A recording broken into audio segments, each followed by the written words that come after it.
Imagine picking up a handful of sand, throwing it into a furnace, and somehow turning it into a completely different material. Hard, shiny, colorful, and sometimes transparent. No chemistry lab, no thermometer, no modern furnace. Yet thousands of years ago, ancient craftsmen discovered how to do exactly that. So how did humans make their first glass? The strange part is that we don't actually know exactly how they discovered it. And the first clue may have come from a material that wasn't glass at all. Before true glass existed, humans were already experimenting with materials that could turn hard, shiny, and colorful under intense heat. In this ancient Egypt, craftsmen were producing something called faience, a material made largely from powdered quartz combined with an alkali and lime, only partially heated, just enough to fuse its surface into something glossy and glass-like without ever fully melting the material all the way through. Egyptian glazed objects like this existed as far back as roughly 4000 BCE, thousands of years before true glass appears in the archaeological record. It looked like glass. It behaved a little like glass. But it wasn't glass, not fully, because true glass requires the raw ingredients to completely fuse into a molten liquid, not simply harden a shiny crust across the surface. So could this strange artificial stone have been one of the stepping stones toward glass itself? Nobody can say for certain, and that uncertainty is really the heart of this whole story.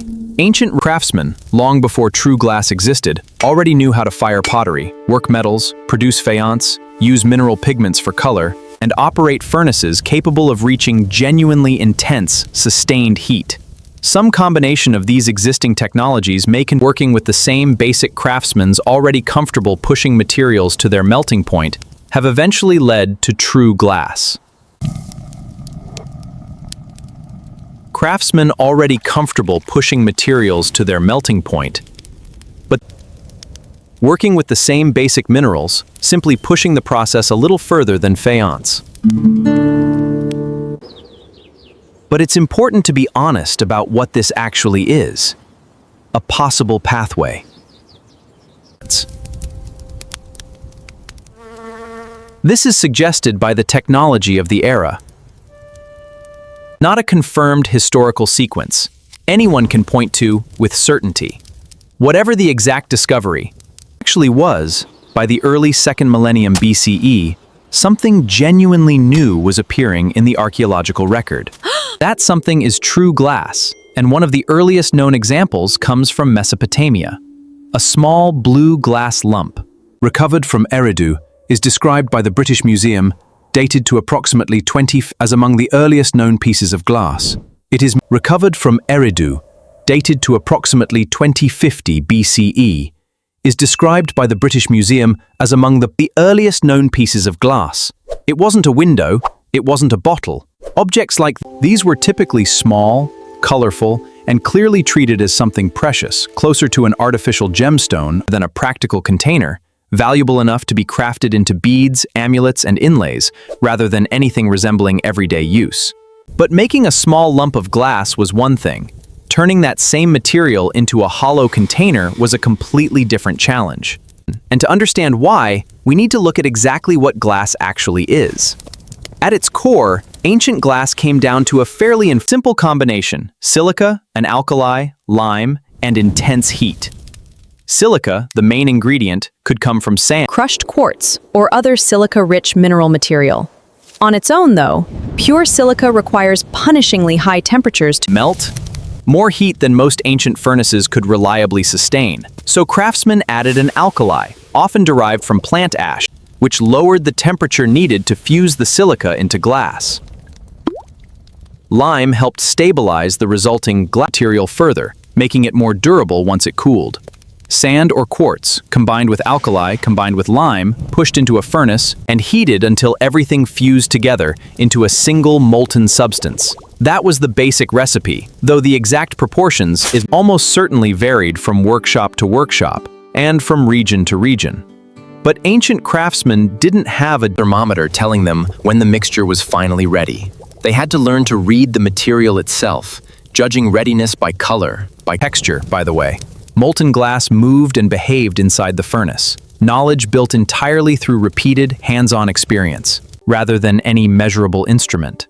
And that points to the real technology hiding underneath this entire story. It wasn't simply glass itself. It was temperature control. Producing true glass required furnaces capable of reaching, and just as importantly, maintaining, sufficiently high and consistent heat over time, technology that didn't appear out of nowhere specifically for glassmaking, but grew directly out of skills ancient craftsmen had already developed through metallurgy and ceramic production. Once that fire could be craftsmen faced yet another obstacle. How do you actually shape something that's dangerously hot, behaves nothing like stone or metal, and turns rigid the moment it cools? The answer, at least for the earliest glass vessels, was a technique known as core forming. A removable core, shaped from materials like packed sand, clay, or mud, was formed into the interior shape of a vessel. Molten glass was then applied around that core, though the exact ancient method for doing this, whether the glass was wound around the core in threads, dipped onto it directly, or applied as crushed powdered glass and then fused, remains genuinely debated among researchers today. Once the glass cooled and hardened around the shape, the core inside could be carefully removed, leaving behind a hollow vessel. The Corning Museum places the introduction of this core-forming technique at around the middle of the 16th century BCE, a real technological leap, because it allowed ancient craftsmen to create something they simply couldn't carve or shape from a solid block of glass, an actual hollow bottle. By roughly, this craft had developed dramatically, flourishing across several major centers at once, including Mesopotamia, Egypt, and the Eastern Mediterranean. The 16th and 15th centuries BCE saw a genuine surge in Egyptian and Mesopotamian glass production, craftsmen turning out vessels, jewelry, amulets, and decorative inlays in growing numbers. A surviving Egyptian core-formed vessel, held today by the Corning Museum, dates to approximately 1400 to 1300 BCE, tangible evidence of just how far this technique had matured within a few centuries of its introduction. But glass wasn't cheap, and it certainly wasn't ordinary. In this era, it functioned as something closer to an artificial gemstone than a household material, closely associated with royalty, elites, luxury goods, cosmetics, and fine jewelry. The Corning Museum. Note that early glass was considered a genuine luxury material, reserved almost exclusively for the upper strata of society. This wasn't glass for everyday cups or windows. It was glass as status, glass as a manufactured substitute for materials the natural world only rarely provided. And ancient glassmakers weren't satisfied with simply producing glass in its natural, often pale or greenish tone. They discovered they could control its color too, transforming it into something even closer to precious stone. Different minerals, added deliberately during the melting process, produced dramatically different results. The British Museum notes that ancient craftsmen used copper to produce blues and reds, tin to create opaque whites, lead for yellows, and manganese oxides to achieve pinks and purples. Producing genuinely clear, colorless glass required its own separate trick entirely. A decolorizing agent, such as manganese dioxide, added specifically to counteract the natural tinting that came from impurities already present in the raw materials.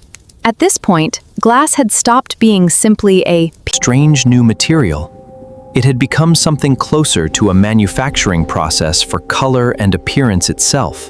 a way of producing the visual effect of gemstones without needing to actually mine them. For well over 1,000 years, though, every piece of glass, no matter how colorful or skillfully shaped, still had to be built slowly around a solid core, piece by piece, an inherently slow and limited process. Then, around the 1st century BCE, probably originating somewhere in the Levant, everything changed with a single technological breakthrough, glassblowing.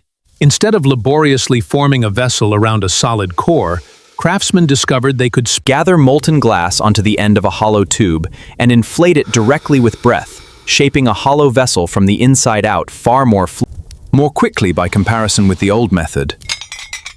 And suddenly, glass could be produced faster, thinner, larger, and in shapes earlier craftsmen could barely have imagined. A shift that would eventually transform glass from a rare luxury reserved for the wealthy into something that could realistically reach a far wider portion of society. Pulling this entire story together, one thing becomes clear. This was never a story about someone waking up one day and simply discovering glass in a single flash of insight. It was faience first, artificial stone made through partial heating. Then, separately, the high-temperature Technology already developed for metalworking and pottery firing. Then experimentation with minerals at ever higher temperatures. Then early glass itself, small, precious, and rare. Then casting techniques. Then core forming, allowing hollow vessels for the first time. Then controlled coloring, turning glass into an artificial gemstone. And finally, Then 1,000 years later, glassblowing, transforming the entire craft into something faster and more widespread. each discovery built directly on the knowledge that came before it. The first glass wasn't created by one genius and suddenly uncovering a secret recipe. It emerged from generations of patient experimentation with fire. minerals, furnaces, and materials accumulated slowly across different workshops, different regions, and quite possibly different independent moments of discovery entirely. And that's precisely why its true origin remains genuinely mysterious, even now. Today, glass is so completely ordinary that we barely notice it exists at all. It's in our windows, our bottles, our phones, our mirrors, the glasses some of us wear every day, woven into the buildings we walk past without different a second glance. But thousands of years ago, a small piece of colored glass, no larger than a fingertip, could be. This is treated as a genuine luxury object, worthy of a royal tomb or an elite household's most prized possessions. The glass in your window may look completely ordinary today, but its story began with ancient humans asking, what? An extraordinary question, one none of them could have answered with certainty at the time. What happens if we take the materials sitting beneath our feet, push them into the heat, and turn them into something the natural world itself never made?